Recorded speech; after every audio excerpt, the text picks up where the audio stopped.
Hello বন্ধুরা, আমার নাম রোহান। আমার বয়স ২-৫ বছর।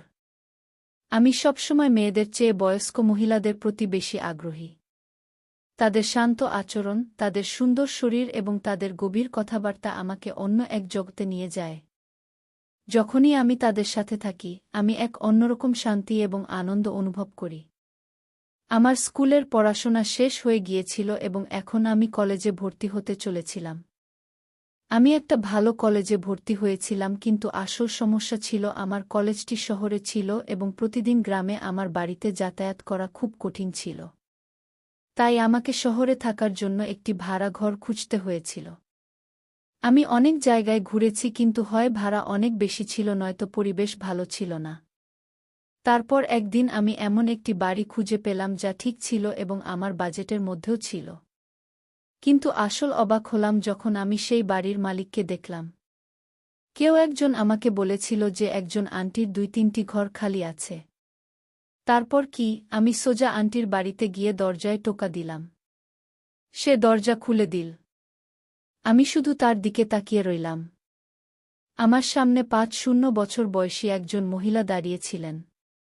ফর্সা গায়ের রং, তীক্ষ্ণ চোখ, যেন সে আজও ৩-০ বছর বয়সে সে এমন ছিল যে যেকোনো পুরুষই তার প্রেমে পড়বে।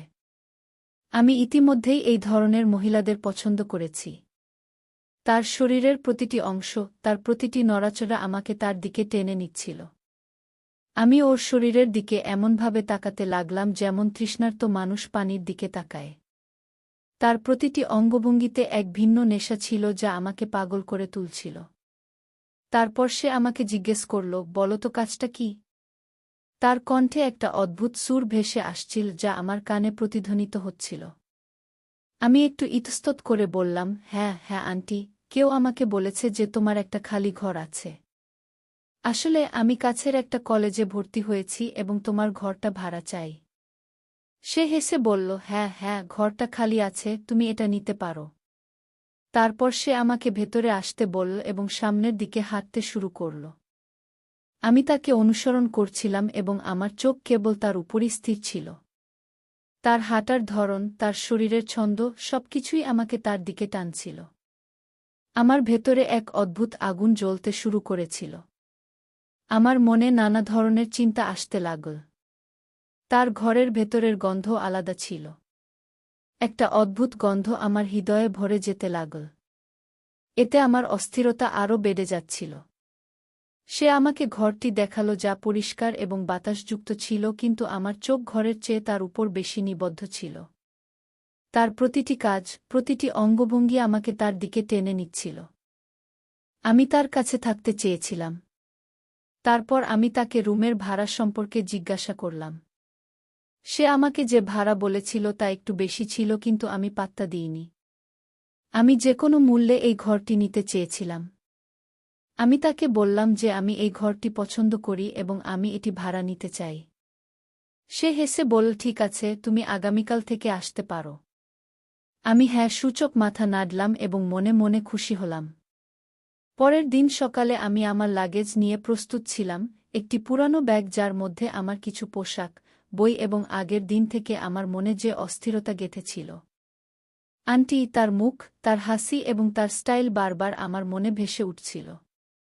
আমাকে বিদায় জানাতে গিয়ে মা বললেন, রোহন, শহরে নিজের যত্ন নিও, কোনো সমস্যা হলে আমাকে ফোন করো। আমি একটু মাথা নাড়লাম, কিন্তু আমার মন সেই ঘরের অন্য কোথাও ছিল, সেই মহিলার সাথে যে আমার হৃদয়ে এক অদ্ভুত আগুন জ্বালিয়ে দিয়েছিল।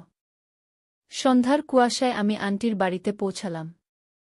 রাস্তায় একটু নীরবতা ছিল এবং তার বাড়ির বাইরের ছোট্ট বারান্দাটি আমাকে তার দিকে টেনে নিচ্ছিল। আমি কাঁধে পিঠ রেখে দরজায় টোকা দিলাম। কিছুক্ষণ পর দরজা খুলে গেল এবং সে আমার সামনে দাঁড়িয়ে আছে। মাসি, তার শাড়িটা গা লাল রঙের ছিল।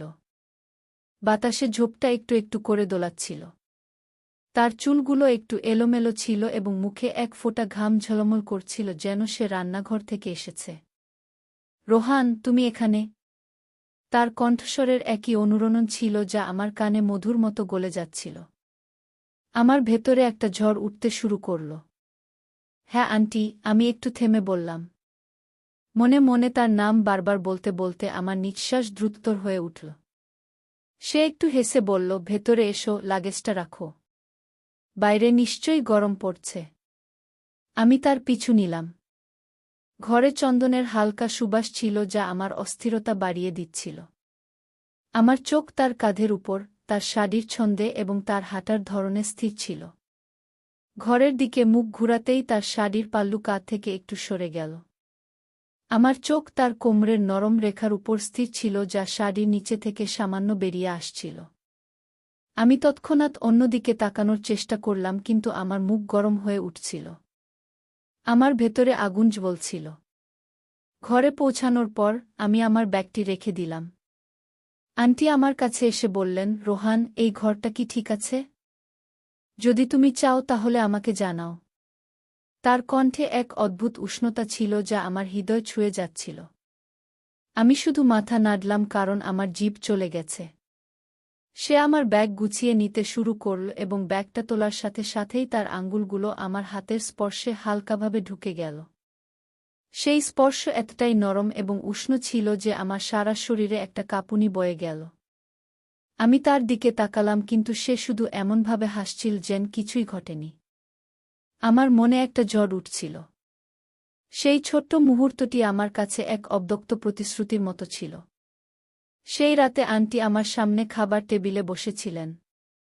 সে আমার জন্য গরম গরম পরোটা বানায়। যখনই সে আমার প্লেটে পরোটা রাখত, তার আঙুলগুলো আমার প্লেটের কিনারায় হালকাভাবে স্পর্শ করত। আমি তার প্রতিটি পদক্ষেপ সাবধানে পর্যবেক্ষণ করছিলাম।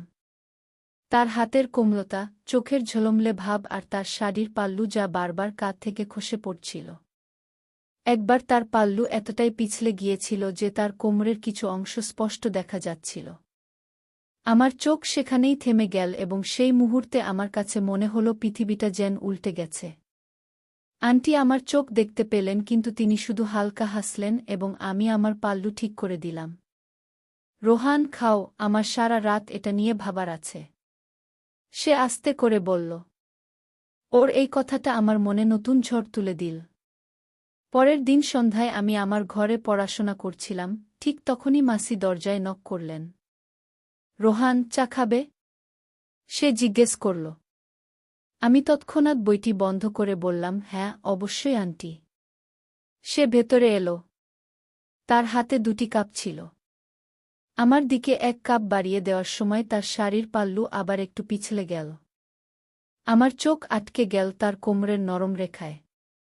আমি তৎক্ষণাৎ চোখ সরিয়ে নিলাম কিন্তু আমার মুখ গরম হয়ে উঠছিল। আন্টি সম্ভবত আমার নার্ভাসনেসটা বুঝতে পেরেছিলেন কারণ তিনি মৃদু হেসে বললেন, কি হয়েছে রোহন, চা ঠান্ডা হয়ে যাবে। সে আমার সামনে বসে বল, রোহান, তোমার কলেজ কেমন চলছে? আমি বললাম, ঠিক আছে আন্টি, সবকিছু এখনও নতুন। তারপর আমি সাহস সঞ্চয় করে আন্টিকে জিজ্ঞাসা করলাম, তুমি এখানে একা থাকো কিভাবে? মানে ঘরটা অনেক বড়। আমার কথাগুলো অসম্পূর্ণ ছিল কিন্তু সে বুঝতে পেরেছিল। সে মাথাটা একটু নিচু করে বলল, একাকিত্ব একটা অভ্যাসে পরিণত হয়। রোহন, আমার স্বামী চলে যাওয়ার 10 বছর হয়ে গেছে। আমার 2 ছেলে আছে কিন্তু তারা দুজনেই অন্য পরিবারের। সে শহরে কাজ করে এবং মাঝে মাঝে এখানে আসে। তার কথায় একটা অদ্ভুত বিষণ্ণতা ছিল কিন্তু তার চোখে একই ঝলক ছিল যা আমাকে প্রতিবারই আকর্ষণ করত। আমি আস্তে করে বললাম, আন্টি, তুমি কি বিরক্ত হও না? সে হালকা হেসে বলল, একঘেয়েমি। আমাদের এই সমস্যা কাটিয়ে ওঠার উপায় খুঁজে বের করতে হবে, যেমন বাগানের বই পড়া এবং এখন যেহেতু তুমি এসেছ, হয়তো এখন আমার একাকিত্ব একটু কমবে। ওর এই কথাটা আমার হৃদস্পন্দন আরও দ্রুত করে তুলল। সে কি সত্যিই তাই ভেবেছিল নাকি এত নরম স্বরে কথা বলা তার অভ্যাস ছিল? একদিন সকালে আমি আমার ঘরে তৈরি হচ্ছিলাম, ঠিক তখনই আন্টির কণ্ঠস্বর এলো। রোহান, রোহান, দয়া করে এখানে এসো। তার কণ্ঠে একটা অদ্ভুত তাড়াহুড়ো ছিল। আমি তৎক্ষণাৎ বাইরে গিয়ে দেখি সে বাথরুমের দরজার কাছে দাঁড়িয়ে আছে। তার শাড়ি ভেজা ছিল এবং সে একটি ছোট কাপড় ধরেছিল। রোহান, আমি তোয়ালে আনতে ভুলে গেছি। আমার ঘর থেকে তোয়ালেটা নিয়ে এসো। সে বলল। আমার মনে একটা ঝড় উঠতে লাগল। আমি মাথা নাড়িয়ে তার ঘরের দিকে দৌড়ে গেলাম। আমি তার ঘরে আলমারি খুলে তোয়ালেটা খুঁজতে লাগলাম। আমার মনে নানান চিন্তা আসছিল। বাথরুমে তার ভেজা শাড়ি আর সেই পরিবেশ যা আমার ভেতরে আগুন জ্বালাচ্ছিল। আমি একটা নরম তোয়ালে তুলে বাথরুমের দিকে গেলাম। দরজাটা একটু খোলা ছিল এবং আমি আস্তে করে বললাম, আন্টি, তোয়ালে। সে দরজার পেছন থেকে হাত বাড়িয়ে দিল। আমি যখনই তোয়ালেটা ওর দিকে বাড়িয়ে দিলাম, আমার আঙুলগুলো ওর ভেজা হাত স্পর্শ করল। সেই স্পর্শ এত উষ্ণ এবং নরম ছিল যে আমার সারা শরীরে একটা কাঁপুনি বয়ে গেল। আমি তার দিকে তাকালাম, কিন্তু দরজার পিছনে কেবল তার হাত দেখতে পেলাম। আমার মনে এক অদ্ভুত অস্থিরতা কাজ করছিল। ধন্যবাদ, রোহান, সে আস্তে করে বলল এবং দরজা বন্ধ হয়ে গেল। আমি সেখানে দাঁড়িয়ে রইলাম। আমার শ্বাসপ্রশ্বাস দ্রুত হচ্ছিল এবং সেই মুহূর্তটি বারবার আমার কাছে ফিরে আসছিল। কয়েকদিন পর মাসি বললেন, রোহান, আমাকে কিছু জিনিসপত্র আনতে বাজারে যেতে হবে। তুমি কি আমার সাথে আসবে? আমি সাথে সাথে হ্যাঁ বলে দিলাম। আমি আমার সাইকেল বের করলাম আর আন্টি আমার পিছনে বসলেন। সে বসার সাথে সাথেই তার শাড়ির ধারটা আমার কোমরে হালকাভাবে স্পর্শ করল। আমি বাইক স্টার্ট দিলাম এবং আমরা হাঁটা শুরু করার সাথে সাথেই তার শরীর আমার শরীরে হালকাভাবে স্পর্শ করছিল। তার নিঃশ্বাস আমার কাঁধের কাছে ছিল এবং তার আঙ্গুলগুলি আমার কোমরের উপর হালকাভাবে স্থির ছিল। আমার জন্য সেই মুহূর্তে রাস্তা, যানবাহন এবং পৃথিবী অদৃশ্য হয়ে গিয়েছিল। বাজারে ভিড় ছিল এবং আন্টি আমার এত কাছে হেঁটে যাচ্ছিলেন যে তার শাড়ির পাল্লু বারবার আমার কাঁধে স্পর্শ করছিল। একবার যখন ভিড়ের মধ্যে ধাক্কাধাক্কি হচ্ছিল, তখন আন্টির হাত আমার হাতের সাথে ধাক্কা খাচ্ছিল। আমি তৎক্ষণাৎ তার হাত ধরলাম যাতে সে নিজেকে ভারসাম্য করতে পারে। তার আঙুলগুলো আমার হাতের তালুতে থেমে গেল আর আমি মুহূর্তের মধ্যে ভিড়টা অদৃশ্য হয়ে গেল। সাবধানে থেকো আন্টি, আমি বললাম, কিন্তু আমার কণ্ঠে একটা অদ্ভুত কাঁপুনি ছিল। সে মৃদু হেসে বলল, তুমি তো আছো, রোহান, আমি কেন ভয় পাব? তার কথাগুলো আমার হৃদস্পন্দন আরও দ্রুত করে তুলল। মাসি একটা দোকানে এসে থামলেন এবং আমাকে কিছু সাজসজ্জার জিনিসপত্র দিতে শুরু করলেন। ওর শাড়ির পাল্লু আবার পিছলে গেল এবং আমার চোখ আটকে গেল ওর কোমরের নরম রেখায়। আমি তৎক্ষণাৎ দৃষ্টি সরিয়ে নিলাম, কিন্তু আন্টি সম্ভবত আমার নার্ভাসনেসটা লক্ষ্য করেছেন। রোহান, এই দিয়াটা কেমন? সে জিজ্ঞাসা করল এবং তার চোখে এক দুষ্টুমি ঝলমল করল। আমি হেসে বললাম, তুমি যা বেছে নাও তাই সুন্দর হবে। মাসি হেসে বললেন, তুমিও কিছু একটা বেছে নাও। এটা তোমারও ঘর। তার এই বক্তব্য আমার হৃদয়কে এক নতুন উষ্ণতায় ভরিয়ে দিল। বাজারে সেই ভ্রমণ আমার হৃদয়ে এক নতুন ঝড় তুলেছিল। আন্টি আমার পিছনে বাইকে বসে আছেন। তার শরীর হালকাভাবে আমার শরীর স্পর্শ করছে এবং তার নিঃশ্বাসের উষ্ণতা বারবার আমার মনের সবকিছু ফিরে আসছিল। তোয়ালেঘরের ঘটনাটি আমার হৃদয়ের আগুনকে আরও জ্বালিয়ে দিয়েছিল। তার ভেজা আঙুলের সেই স্পর্শ, সেই আধখোলা দরজা আর তার কণ্ঠের মিষ্টি সুর।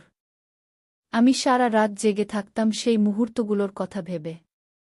আমার কাছে আন্টি আর কেবল একজন বাড়িওয়ালা ছিলেন না। সে ছিল এক রহস্য যা প্রতি মুহূর্তে আমার হৃদয়কে অস্থির করে তুলছিল। একদিন সন্ধ্যায় আমি আমার ঘরে বই ছড়িয়ে ছিটিয়ে বসেছিলাম, কিন্তু আমার মনোযোগ পড়াশোনা ছিল না। আমার চোখ বারবার জানালার দিকে যাচ্ছিল, যেখান থেকে আন্টির বারান্দার মৃদু আলো দেখা যাচ্ছিল। তখন আন্টি দরজায় টোকা দিলেন, রোহন, তুমি কি করছ? তার কণ্ঠে একই রকম ঝনঝন শব্দ ছিল যা আমার কানে মধুর মতো গলে গেল। আমি সাথে সাথে বইগুলো খুলে বললাম, আমি শুধু পড়াশোনা করছি। আন্টি, তুমি ভেতরে এসো। সে ভেতরে এলো। তার হাতে একটা ছোট ট্রে ছিল যাতে 2 কাপ চা আর কিছু বিস্কুট ছিল। আন্টি আমার সামনে ট্রেটা রেখে বললেন, রোহন, তুমি এতক্ষণ ধরে পড়াশোনা করছ, তোমার মনকে একটু বিশ্রাম দাও। এই চাটা খাও। আমি চায়ের কাপটা তুলে নিলাম এবং তা নেওয়ার সাথে সাথে আমার আঙ্গুলগুলো তার হাতের আলতো স্পর্শ করল। সেই স্পর্শ এত নরম আর এত উষ্ণ ছিল যে আমার সারা শরীরে একটা কাঁপুনি বয়ে গেল। আমি তার দিকে তাকালাম, কিন্তু সে শুধু হাসছিল, যেন কিছুই হয়নি। সে আমার সামনে বসেছিল এবং তার শাড়ির পাল্লু আবার একটু নড়ে উঠল। আমার চোখ সেখানেই থেমে গেল এবং আমার জন্য সেই মুহূর্তে পৃথিবীটা ঘুরে গেল। কি হয়েছে রোহন? চা ঠান্ডা হয়ে যাবে, সে মৃদুস্বরে বলল এবং একটা দুষ্টুমি হল ওর চোখে ঝিলিক। আমি তাড়াতাড়ি কাপটা ঠোঁটের কাছে নিলাম, কিন্তু আমার নিঃশ্বাস দ্রুত ছিল। চা পান করার সময় আমি সাহস সঞ্চয় করে জিজ্ঞাসা করলাম, আন্টি, তুমি এত বছর ধরে একা আছো? তোমার কি কখনো মনে হয়েছে যে এখন তোমার কাউকে দরকার? সে কাপটা টেবিলের উপর রেখে মাথাটা একটু নিচু করে বলল, তুমি জানো রোহন, একজন মানুষের কিছু চাহিদা থাকে, এমন চাহিদা যা কেবল একজন পুরুষই পূরণ করতে পারে। তার এই কথাটা আমার মনে ঝড় তুলে দিল। আমি তার দিকে তাকালাম এবং এক মুহূর্তের জন্য তার চোখ আমার চোখ মেলে গেল। যেন সে আমার মনের কথা পড়ছে। আমার মনে একটা ভাবনা এলো, আন্টি কি আমার প্রতি মুগ্ধ? সে কি আমাকে কিছু বলার চেষ্টা করছে? আমার হৃদস্পন্দন দ্রুত শুরু হয়ে গেল এবং আমার নিঃশ্বাস আটকে আসছিল। আন্টি আপনি? আমি কিছু বলার চেষ্টা করেছিলাম, কিন্তু আমার জিভ আটকে গেল। সে হালকা হেসে বলল, আরে এত ঘাবড়ে যাওয়ার কি আছে রোহান? আমি তো তোমাকে আমার মনের কথা বলছিলাম। তোমার মতো ছোট ছেলে হয়তো এই সব বুঝতে পারবে না, কিন্তু জীবনে কিছু শূন্যতা আছে যা ভারী। তার এই কথাটা আমার মনকে আরও অস্থির করে তুলেছিল। আমি ভাবতে লাগলাম, সে কি সত্যিই আমার প্রতি মোহিত হয়েছে, নাকি এটা কেবল তার দুঃখের কথা? আমার চোখ তার দিকে স্থির ছিল, তার মুখের সেই মৃদু হাসি, তার শাড়ির সেই পাল্লু যা এখনও একটু পিছলে যাচ্ছিল এবং তার চোখে সেই ঝলমলে যা আমার ভেতরে আগুন জ্বালাচ্ছিল। সে উঠে বলল, রোহান, এখন তুমি আসো না করো, আমি রান্নাঘরের কিছু কাজ শেষ করব। সে চলে যেতে শুরু করার সাথে সাথে তার শাড়ির ধারটি আমার কাঁধে হালকাভাবে স্পর্শ করল। আমি সেখানেই থেমে গেলাম। আমার নিঃশ্বাস দ্রুত ছিল এবং সেই মুহূর্তটি বারবার আমার মনে ফিরে আসছিল। মামির চাহিদা এবং একাকিত্ব সম্পর্কে বলা কথাগুলো আমার মনে প্রতিধ্বনিত হচ্ছিল। আমি ভাবতে লাগলাম যে হয়তো আন্টি আমাকে অন্য কোনো ইঙ্গিত দিচ্ছেন। সেই মুহূর্তটি আমার কাছে স্বপ্নের চেয়ে কম ছিল না। পরের দিন আমি কলেজের জন্য প্রস্তুত হচ্ছিলাম, ঠিক তখনই আন্টি ডাকলেন, রোহান, রান্নাঘরে এসো, আমার কিছু সাহায্য দরকার। আমি তৎক্ষণাৎ তার কাছে গেলাম। রান্নাঘরটি ছোট ছিল এবং সে একটি উঁচু আলমারি থেকে মশলার বাক্সটি বের করার চেষ্টা করছিল। তার শাড়ির পাল্লু একটু পিছলে যাচ্ছিল এবং আমার চোখ তার কোমরের নরম রেখার উপর স্থির ছিল। আমি তৎক্ষণাৎ চোখ সরিয়ে নেওয়ার চেষ্টা করলাম। রোহান, এই বাক্সটা বের করো, সে বলল। আমি তার কাছে গেলাম এবং বাক্সটা বের করার জন্য হাত বাড়ানোর সাথে সাথেই আমার কাঁধ তার কাঁধের সাথে হালকাভাবে ধাক্কা খেল। তার নিঃশ্বাস আমার মুখের এত কাছে ছিল যে আমার হৃদস্পন্দন দ্রুততর হয়ে উঠল। আমি বাক্সটা বের করে তার দিকে বাড়িয়ে দিলাম। বাক্সটা হাতে নেওয়ার সাথে সাথেই তার আঙ্গুলগুলো আমার হাত স্পর্শ করল এবং স্পর্শটা এত উষ্ণ এবং নরম ছিল যে আমার সারা শরীরে একটা কাঁপুনি বয়ে গেল। ধন্যবাদ রোহান, সে আস্তে করে বলল এবং তার চোখে এক অদ্ভুত উজ্জ্বলতা ফুটে উঠল। আমি তাকে হালকাভাবে নাড়ালাম, কিন্তু আমার চোখ তার উপরই স্থির ছিল। তার মুখে ঘাম ছিল। তার শাড়ির পল্লুর সেই ছোট্ট ফোঁটা, যা এখনও একটু একটু করে সরে যাচ্ছিল এবং তার নিঃশ্বাসের উষ্ণতা আমাকে তার আন্টির দিকে টেনে নিচ্ছিল। তুমি খুব ভালো রান্না করো। আমি কিছু বলার চেষ্টা করলাম, কিন্তু আমার কণ্ঠে একটা অদ্ভুত দ্বিধা ছিল। সে হেসে বলল, শুধু এত প্রশংসা? তোমারও মাঝে মাঝে কিছু রান্না করা উচিত রোহান। তার এই কথাটি পরিবেশকে হালকা করে তুলল, কিন্তু সেই মুহূর্তটি আমার মনে বারবার ফিরে আসছিল।